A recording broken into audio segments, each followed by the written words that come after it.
ನಮಸ್ತೆ ಕನ್ನಡಿಗರೇ. ಹಿಂದಿನ ವಿಡಿಯೋಗಳಲ್ಲಿ mutual fund ಅಂದ್ರೆ ಏನು, ಲಾರ್ಜ್ ಕ್ಯಾಪ್ ಫಂಡ್ ಅಂದ್ರೆ ಏನು, ಅದರ ಉಪಯೋಗ ಏನು, ಮ್ಯೂಚುವಲ್ ಫಂಡ್ಗಳಲ್ಲಿ ಯಾಕೆ ಹೂಡಿಕೆ ಮಾಡಬೇಕು ಅಂತ ನಾವು ಮಾತಾಡಿದ್ವಿ. ಇವತ್ತಿನ ವಿಡಿಯೋದಲ್ಲಿ ನಾವು ಮಿಡ್ ಕ್ಯಾಪ್ ಫಂಡ್ಸ್ ಅಂದರೆ ಏನು ಅಂತ ಮಾತಾಡೋಣ. ನೋಡಿ, ಲಾರ್ಜ್ ಕ್ಯಾಪ್ ಅಂದರೆ ತುಂಬ ದೊಡ್ಡ ಕಂಪ್ನಿಗಳು, ಸ್ಮಾಲ್ ಕ್ಯಾಪ್ ಅಂದರೆ ಚಿಕ್ಕ ಕಂಪ್ನಿಗಳು. ಈ ಕಂಪ್ನಿಗಳ ಮಧ್ಯೆ ಬರುವಂಥ ಕಂಪ್ನಿಗಳೇ ಮಿಡ್ ಕ್ಯಾಪ್ ಕಂಪ್ನಿಗಳು.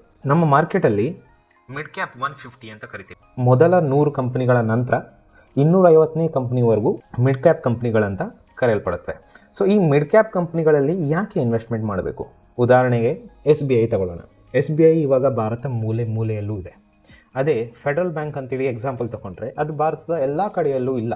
SBIಗೆ ಹೋಲಿಕೆ ಮಾಡಿದರೆ ಈ ಫೆಡರಲ್ ಬ್ಯಾಂಕ್ ಮುಂದಿನ ದಿನಗಳಲ್ಲಿ ಪ್ರತಿಯೊಂದು SBI ಬ್ರ್ಯಾಂಚ್ ಇರುವ ಜಾಗದಲ್ಲಿ ಅದು ತನ್ನದೇ ಆದ ಒಂದು ಬ್ರ್ಯಾಂಚನ್ನು ಶುರು ಮಾಡ್ಬೋದು ಅಲ್ವಾ. ಆದ್ದರಿಂದಾಗಿ ಈ ಮಿಡ್ ಕ್ಯಾಪ್ ಕಂಪ್ನಿಗಳಿಗೆ ಬೆಳೆಯೋ ಅವಕಾಶಗಳು ತುಂಬ ಜಾಸ್ತಿ. ಲಾರ್ಜ್ ಕ್ಯಾಪ್ ಕಂಪ್ನಿಗಳು ಆವಾಗಲೇ ತುಂಬ ಬೆಳೆದುಬಿಟ್ಟಿದ್ದಾವೆ, ಇನ್ನೂ ಬೆಳೆಯಲ್ಲ ಅಂತ ಅಲ್ಲ, ಬಟ್ ಆ ಲಾರ್ಜ್ ಕ್ಯಾಪ್ ಬೆಳೆಯೋ ಸ್ಪೀಡ್ಗೂ ಈ ಮಿಡ್ ಕ್ಯಾಪ್ಗಳು ಬೆಳೆಯೋ ಸ್ಪೀಡ್ಗೂ ವ್ಯತ್ಯಾಸ ಇದೆ.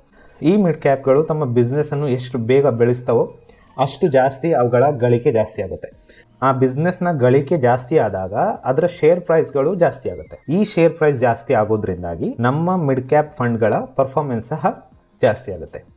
ಆದರೆ ಇದರಲ್ಲಿ ಲಾರ್ಜ್ ಕ್ಯಾಪ್ಗಳಿಗಿಂತ ಜಾಸ್ತಿ ಅಪಾಯ ಇದೆ. ಕೆಲವೊಂದು ಸಲ ಮಾರ್ಕೆಟ್ ಬೀಳೋವಾಗ ಈ ಮಿಡ್ ಕ್ಯಾಪ್ಗಳು ತುಂಬ ಜಾಸ್ತಿ ಬಿದ್ದೋಗುತ್ತೆ. ಯಾಕಂದರೆ ಈ ಮಿಡ್ ಕ್ಯಾಪ್ ಕಂಪ್ನಿಗಳ ಬಿಸ್ನೆಸ್ ಕ್ಷೀಣವಾಗ್ತಾ ಹೋಗುತ್ತೆ, ಇವುಗಳ ಹತ್ರ ಇದ್ದಂಥ ಹಣಗಳು ಖರ್ಚಾಗಿ ಹೋಗುತ್ತೆ, ಇವುಗಳು ತಗೊಂಡಿರುವಂತಹ ಲೋನ್ಗಳನ್ನು ವಾಪಸ್ ಕಟ್ಟೋ ಪರಿಸ್ಥಿತಿಯಲ್ಲಿ ಇರೋದಿಲ್ಲ. ಸೊ ಇವೆಲ್ಲ ಫ್ಯಾಕ್ಟರ್ಗಳು, ಇವೆಲ್ಲ ವಿಷಯಗಳು ಸೇರಿ ಆ ಒಂದೊಂದು ಮಿಡ್ ಕ್ಯಾಪ್ ಕಂಪ್ನಿಗಳ ಶೇರ್ ಪ್ರೈಸ್ ಕಡಿಮೆ ಆಗ್ತಾ ಬರೋ ಚಾನ್ಸಸ್ ಜಾಸ್ತಿ ಇದೆ. ಹಾಗಾಗಿ ಲಾರ್ಜ್ ಕ್ಯಾಪ್ಗೂ ಮಿಡ್ ಕ್ಯಾಪ್ಗೂ ಹೋಲಿಕೆ ಮಾಡೋದಲ್ಲಿ ಮಿಡ್ ಕ್ಯಾಪ್ ಕಂಪ್ನಿಗಳು ಪ್ರಾಫಿಟ್ ಜಾಸ್ತಿ ತರುವ ಸಾಧ್ಯತೆಗಳು ಜಾಸ್ತಿ, ಅದೇ ರೀತಿ ಅಷ್ಟೇ ದೊಡ್ಡ ರಿಸ್ಕನ್ನು ಸಹ ತರ್ತದೆ. ಸೊ ಹಾಗಾದರೆ ಇನ್ವೆಸ್ಟ್ ಹೇಗೆ ಮಾಡೋದು?